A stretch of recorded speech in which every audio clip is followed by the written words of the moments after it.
Italy দক্ষিণ ইউরোপের ভূমধ্যসাগরীয় অঞ্চলে বুট জুতোর আকৃতিতে জেগে থাকা এক কালজয়ী ও নান্দনিক দেশ।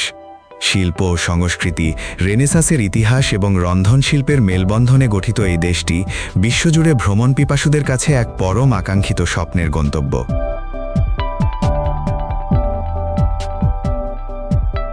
হাজার বছরের প্রাচীন স্থাপত্য, ক্যানাল সিটি, চোখ জুড়ানো আঙুর ক্ষেতের উপত্যকা এবং আড্রিয়াটিক ও টাইরেনিয়ান সাগরের নীল উপকূল, এই সব কিছু মিলিয়ে ইতালি যেন এক জীবন্ত খোলা জাদুঘর।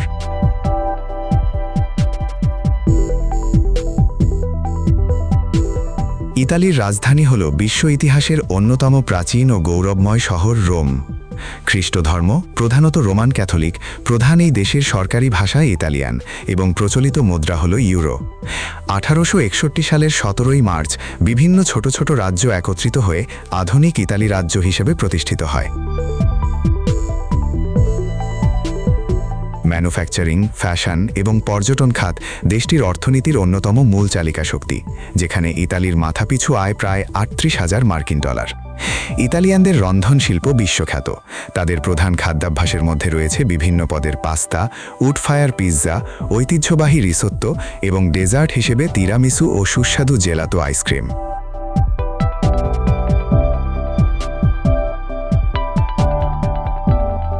ইতালির পর্যটনের সূচনা ঘটে বিশ্ব ইতিহাসের ধ্রুপদী কেন্দ্র রাজধানী রোম থেকে। রোমের বুক চিরে দাঁড়িয়ে থাকা প্রাচীন গ্ল্যাডিয়েটরদের লড়াইয়ের সাক্ষী কলোসিয়াম, সুপ্রাচীন প্যান্থিয়ন এবং মনের আশা পূরণের ঐতিহাসিক ট্রেভি ফাউন্টেন পর্যটকদের এক প্রাচীন রোমান যুগে নিয়ে যায়। রোমের ভেতরেই অবস্থিত বিশ্বের সবচেয়ে ক্ষুদ্রতম স্বাধীন রাষ্ট্র এবং ক্যাথলিক ধর্মগুরু পোপের বাসভবন ভ্যাটিকান সিটি, যার সিস্টিন চ্যাপেল ও সেন্ট পিটার্স ব্যাসিলিকার কারুকাজ শিল্পপ্রেমীদের মুগ্ধ করে।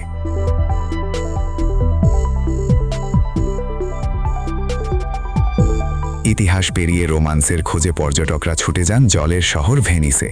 সেখানে খালের বুক চিরে ঐতিহ্যবাহী গন্ডোলা নৌকায় ভেসে বেড়ানো এবং রিয়ালতো ব্রিজের সৌন্দর্য উপভোগ করা জীবনের এক অনন্য অভিজ্ঞতা। অন্যদিকে ইতালির তোস্কানা বা টাস্কানি অঞ্চলের পাহাড়ি উপত্যকা, আঙুর ক্ষেত এবং পিসা শহরের বিশ্বখ্যাত হেলানো টাওয়ার অফ পিসা পর্যটকদের জন্য এক অনন্য আকর্ষণ।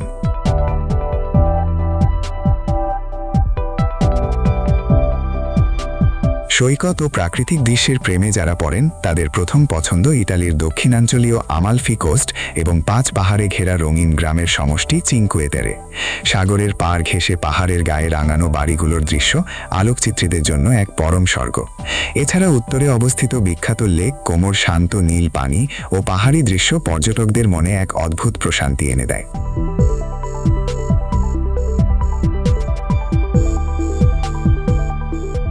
ইতালির জীবনযাত্রায় শিল্প ও সৌন্দর্যের চর্চা গভীরভাবে মিশে আছে। ফ্যাশনের রাজধানী মিলানের জমকালো শপিং গ্যালারি, রাস্তার পাশের ছোট ছোট ক্যাফেতে বসে এসপ্রেসো কফি আর স্থানীয় জেলাতো আইসক্রিম উপভোগ করা ইতালীয় জীবনযাত্রারই এক অংশ। স্থানীয় মানুষের আন্তরিকতা এবং নিরাপদ পরিবেশ ভ্রমণকারীদের সফরকে আরও স্মরণীয় করে তোলে।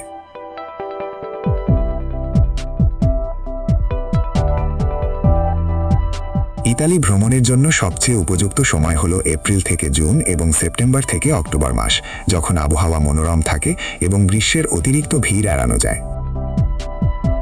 বাংলাদেশ থেকে সরাসরি ফ্লাইট না থাকলেও Turkish Airways, Qatar Airways, Emirates বা কুয়েট এয়ারওয়েজ হয়ে সহজে রোম বা মিলান যাওয়া যায়। বাংলাদেশি পর্যটকদের জন্য ইতালি ভ্রমণের আগে থেকে সেঙ্গেন ভিসা সংগ্রহ করতে হয়।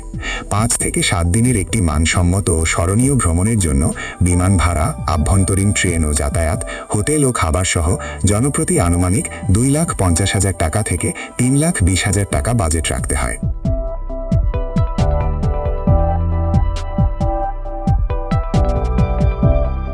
হাজার বছরের প্রাচীন ইতিহাস, শিল্পকলা আর ভূমধ্যসাগরীয় প্রকৃতির মায়ায় জড়ানো ইতালি ভ্রমণ হতে পারে আপনার মনের মণিকোঠায় আজীবন জমা হয়ে থাকার মতো এক দারুণ অনুভূতি। আর পরবর্তী পর্বে জামাইকা সম্পর্কে জানতে আগামীকাল চোখ রাখুন বাংলার কলম্বাসে।